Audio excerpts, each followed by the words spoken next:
नमस्कार दोस्तों, मैं हूं आपका दोस्त अभय। दोस्तों, अक्सर अगर देखा जाए तो 10th के बाद या 12th के बाद जो लोग भी आईटीआई करते हैं किसी भी गवर्नमेंट इंडस्ट्रियल ट्रेनिंग इंस्टीट्यूट से या प्राइवेट से कहीं से भी, तो उनके मन में बहुत आशंकाएं होती हैं कि इसके बाद मुझे क्या करना है, कहाँ पर नौकरी मिलेगा, अगर कहीं हमें सरकारी नौकरी नहीं मिलती है तो प्राइवेट जॉब कहाँ से मिलेगा।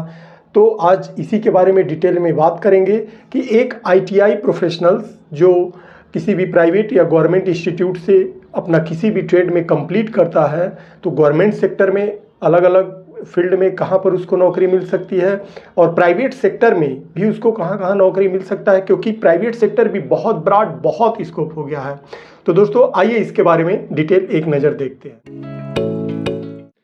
दोस्तों, क्या आप जानते हैं कि इंडिया में सबसे ज़्यादा आईटीआई प्रोफेशनल्स ग्रामीण क्षेत्रों से निकलते हैं।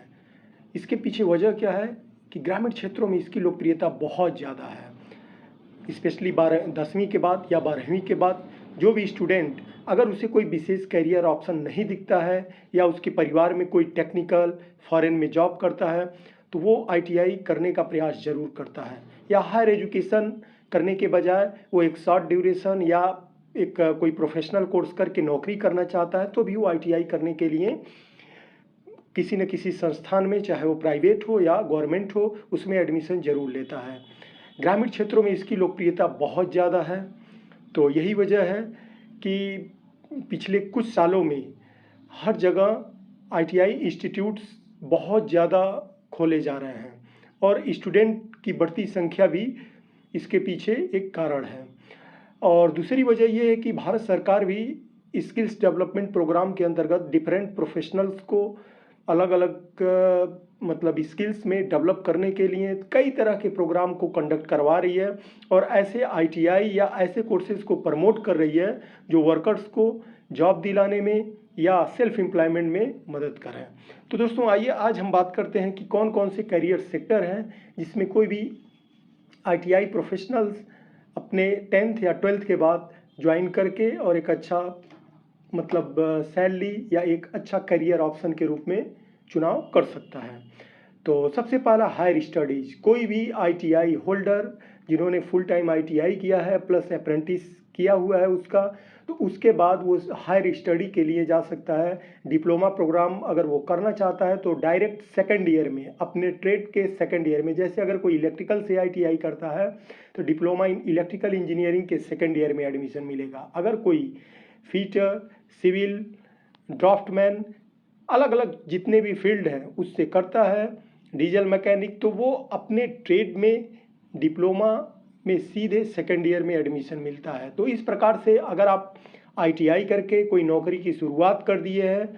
और जब आपके पास कुछ पैसे हो जाते हैं और आपको ज़रूरत महसूस होती है एक हायर एजुकेशन की,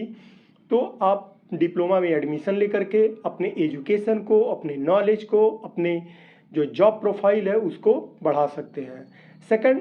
ऑप्शन इसका है different type of short term program. Government द्वारा आईटीआई होल्डर के लिए 6 मंथ से लेकर के 1 year with the job, of the job और on the job short term program conduct करवाती है। इससे फ़ायदा क्या होता है कि जो भी स्टूडेंट होते हैं जो आईटीआई करते हैं तो एक फील्ड में स्पेशलाइज्ड हो जाते हैं और उस फील्ड में स्पेशलाइज्ड होने की वजह से उनके लिए करियर में चुनाव करना, एक स्पेशलाइज्ड या एक मतलब प्रोफेशनल के तौर पे काम करना बहुत आसान हो जाता है। जैसे कई सारे प्रोग्राम इस समय चल रहे हैं, चाहे कंप्यूटर फील्ड में साइबर सिक्योरिटी हो, डाटा एंट्री ऑपरेटर हो, चाहे आपका ड्राफ्टमैन हो, डिज़ाइनिंग हो, तो अलग अलग फील्ड में इस तरह के प्रोग्राम गवर्नमेंट द्वारा संचालित किए जा रहे हैं। नेक्स्ट हमारा जो सबसे बड़ी इसमें फ़ायदा वो है ऑल इंडिया ट्रेड टेस्ट। ज़्यादातर ग्रामीण क्षेत्रों में आईटीआई तो छात्र कर लेते हैं लेकिन उन्हें पता नहीं होता कि इसके बाद हमें करना क्या है। NCVT, national council of vocational training, government of India द्वारा एक ऑल इंडिया ट्रेड टेस्ट करवाया जाता है आईटीआई करने के बाद, जिसको करने के बाद आपको एक प्रोफेशनल सर्टिफिकेट, एक ट्रेड सर्टिफिकेट मिलती है अपार्ट फ्रॉम दी आईटीआई के अतिरिक्त। और उसके बाद अगर आप कहीं भी जॉब अप्लाई करते हैं, चाहे वो प्राइवेट हो, गवर्नमेंट हो, तो आपको फर्स्ट प्रियॉरिटी दी जाती है और एम्प्लॉयमेंट के लिए भी उसका रजिस्ट्रेशन करवा सकते हैं।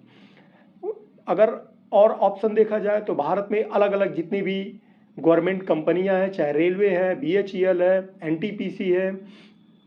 अपना आयनिंग, रिफाइनरी, चाहे construction, road, highway, bridge, public sector की जितनी भी कंपनियां हैं ITI प्रोफेशनल को समय समय पर नियुक्त करती हैं। उसमें ड्राफ्टमैन का, मैकेनिक का, फीटर का, डीजल मैकेनिक का, अलग अलग ट्रेड के लिए वैकेंसी निकलती रहती है और आप उसको ज्वाइन करके अपने करियर को बढ़ा सकते हैं। गवर्नमेंट सेक्टर में आप एज ए प्रोफेशनल जॉब कर सकते हैं। प्राइवेट सेक्टर में भी इस तरह के बहुत सारे अपॉर्चुनिटी होते हैं, जिसमें प्रोडक्शन हो गया, ड्राफ्टिंग हो गई, डिज़ाइनिंग हो गई, डीजल मैकेनिक हो गया, इसके अलावा फीटर हो गया, इलेक्ट्रीशियन हो गया, इलेक्ट्रॉनिक्स हो गया। ये कुछ ऐसे फील्ड हैं जिनकी डिमांड प्राइवेट इंडस्ट्री में बहुत ज़्यादा है।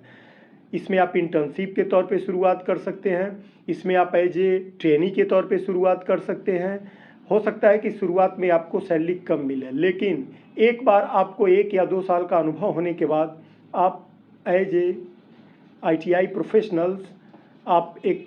अच्छे पोजीशन तक जा सकते हैं और एक अच्छे पैकेज तक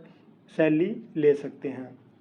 जो सबसे बड़ा फ़ायदा है इसके अलावा अगर देखा जाए तो सेल्फ एम्प्लॉयमेंट का, आप जानते हैं fitter, diesel mechanic, electrician, electronics, refrigerator, ये ऐसे कुछ प्रोफेशनल्स हैं जिनको एक बार ट्रेनिंग के बाद, अनुभव होने के बाद, इंटर्नशिप करने के बाद जब उन्हें नॉलेज हो जाएगा तो वो कुछ पैसे गवर्नमेंट से फाइनेंस कराकर या फिर अपने पास से कुछ पैसे अरेंज करके अगर वो कोई शॉप, कोई मेंटेनेंस शॉप ओपन करते हैं तो एज ए सेल्फ एम्प्लॉयमेंट भी अपने करियर की शुरुआत कर सकते हैं। और बहुत ज़्यादा मतलब अगर देखा जाए तो मतलब एक गवर्नमेंट मतलब कोई भी जॉब इसके आगे फेल होता है, क्योंकि अगर आप कोई शॉप चलाते हैं और साथ में मेंटेनेंस है, आपके पास पूरी नॉलेज है, तो आप एक अच्छी सैलरी इंक्रीज कर सकते हैं, अच्छी सैलरी आप गेन कर सकते हैं। नेक्स्ट है फॉरेन जॉब। सेम, चाहे वो सिविल का हो या फिर ड्राफ्टमैन का हो, डिज़ाइनिंग का हो, फीटर का हो, डीजल मैकेनिक का हो, इलेक्ट्रीशियन का हो, अगर ये सारे हैं ITI में सर्टिफिकेशन आपके पास है और आपके पास एक अनुभव हो गया है, तो आप किसी भी फॉरेन कंपनी में जॉब के लिए अप्लाई करके और फॉरेन में भी जॉब कर सकते हैं। आप देखते हैं कि अगर आप फॉरेन में जॉब करते हैं तो इंडिया के कंपैरिजन में बहुत ज़्यादा, बहुत huge amount as salary and other benefits के तौर पर मिलता है। तो दोस्तों, वैसे तो ITI देखा जाए तो बहुत बड़ा फील्ड है, चाहे हम अपने घर की यूटिलिटी से देख लें या फिर किसी बड़ी कंपनी में। ज़्यादातर जो साइट लेवल पर जो सुपरवाइज़र, जो टेक्नीशियन, जो फोरमैन और अनुभव होने के बाद उन्हें साइट एग्जीक्यूटिव के तौर पर या प्लांट एग्जीक्यूटिव के तौर पर जिनको अपॉइंट किया जाता है वो ITI होल्डर ही होते हैं। तो इस प्रकार से अगर देखा जाए तो इंडिया का बहुत हाई डिमांडेड, सबसे ज़्यादा जॉब जनरेट करने वाला फील्ड ये है। तो आप लोग भी अगर कोई ITI कोर्स किए हैं या आपका कोई रिश्तेदार या दोस्त किए हैं तो आप पेपर के माध्यम से कोई ना कोई इंडस्ट्री में पहले शुरुआत करने का प्रयास करें। कुछ समय अनुभव होने के बाद एक अच्छी सैलरी आपका इंतज़ार कर रही है। तो आज के लिए इतना ही, आगे एक नए टॉपिक पर मिलेंगे। मैं हूं आपका दोस्त।